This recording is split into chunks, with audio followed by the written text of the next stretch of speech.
Back in 2013, when Troy Lee Designs introduced the A1 helmet, it was the only helmet I could find that was big enough to fit my head, which at that point in time was covered in big red dreadlocks. Just look at it. Now, it remained my helmet until an unfortunate accident where I had a pretty nasty concussion, but the helmet worked so well that I immediately went out and bought this very helmet that's in my hands. I used this until 2017 when a near-death experience with pneumonia made my hair start to fall out, so goodbye dreadlocks. I dabbled around with a few other helmets at the time, but after an unfortunate accident where I degloved my jaw, decided I wanted something with a chin bar. That's where my love affair with the Bell Super DH began. One reason I like that helmet so much is because the chin bar is removable. There are instances where I don't want to run it. That does rule out options like the TLD Stage helmet, which I have back there, not to mention these helmets all run upwards of $300. Enter the TLD A2. This is the successor to TLD's A1, highly popular helmet, and it introduced some new safety features like using dual density foams. Here on the outside we see expanded polystyrene, a higher density foam, and then expanded polypropylene on the inside, which is lower density. This functions to slow down the impact and how fast your brain is moving in case of a crash, and protect our delicate noggins. However, TLD did take a slightly different direction with the fitment of this helmet, which left a lot of fans of the A1 a little unhappy. So TLD, Troy Lee and his friends have been hard at work, and we have now received the TLD A3. This is their latest and greatest flagship helmet. Now, the styling of the A3 is fairly similar to the A2 that I have here. You can see they've cleaned up some of the lines. Gone are these protruding fins on the side, and some things have become more prominent. You can see the fin on the back here, this dorsal fin, is a little more prominent on the A3. The rear of the helmet, which wraps around and protects your occipital bone, the back of your head there, does come down further and extend a little more forward on the A3, all good things. And we can see that the visor actually kind of sticks out a little bit more as well. It now moves up and down on these 3 notches right here and can move even higher to accommodate goggles like I have back here on this guy. Can also fit glasses here in the back of the helmet comfortably. One thing you might have noticed is that a lot of these vents have become quite a bit larger on the A3. These are designed to move air through the helmet, up and over your head, and out the back there. And in the few weeks that I've been using this silver helmet that you see right here, I can attest that they do work, and they work quite well. For safety features on the A3, we see the continued use of both EPP and EPS foam. That's the 2 densities of foam co-molded in this helmet that again work to slow down the rate of a crash, protecting your brain a little bit better. We see the newer version of the MIPS liner. It is this thicker plastic liner as opposed to the older yellow slip plane that we still see used quite a bit in a lot of helmets. All good things. On the inside you see a really expansive inner foam liner, which does keep things fairly comfortable.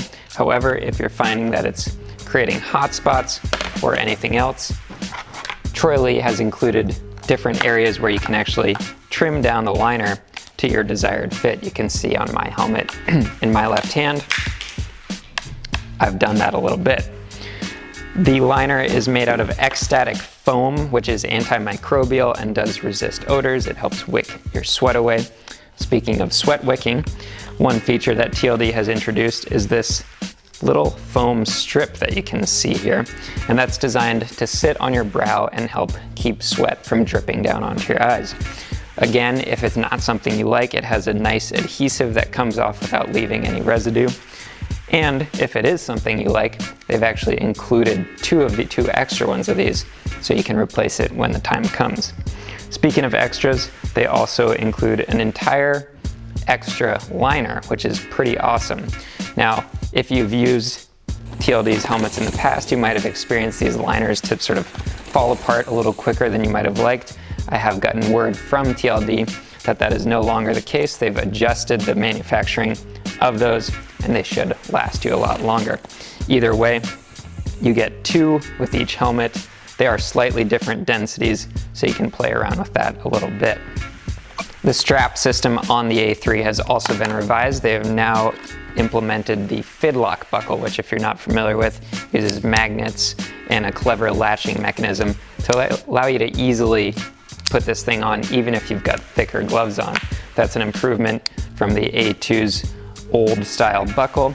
They've also cleaned up the whole strap quite a bit while still allowing you to adjust this area where your ear sits. Now, $220 for a helmet is not cheap, but especially for such a feature-laden helmet like this, with its 3-tone construction, ample safety features, and tons of extra bits, from the liner to the sweat wiper, extra screws, and even a carrying bag to carry it all around in, I think it's hard to make the argument that a nice helmet isn't worth the money, especially where your brain is concerned. However, if it doesn't fit you right, then it's not worth it. Let's talk about that. Now, I imagine a bunch of you want to hear about what I think of the fit of these helmets.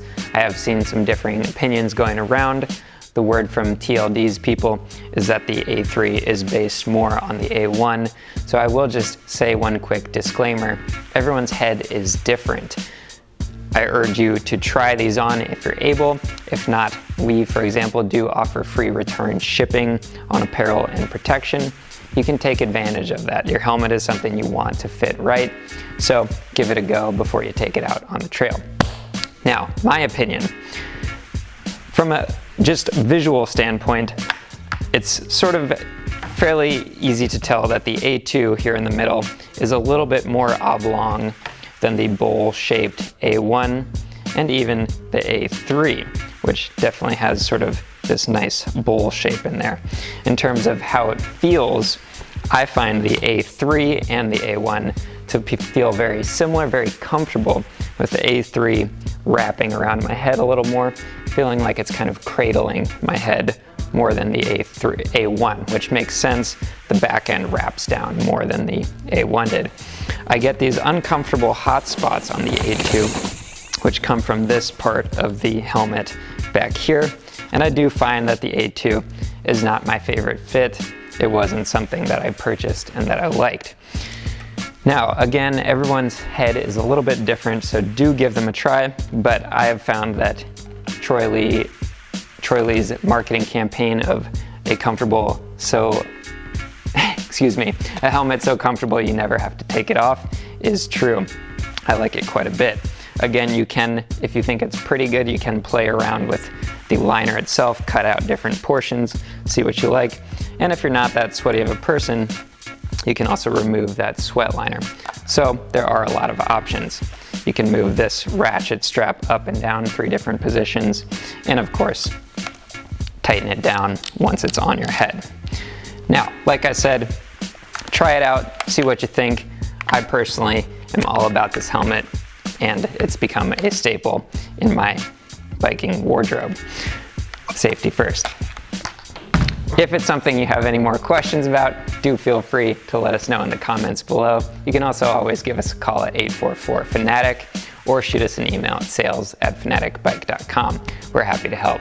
If you guys like watching these videos, please do hit the subscribe button that'll pop up right here. We like making them, showing you all what's good in the world of mountain biking. Thanks for watching, y'all. We'll see you next time.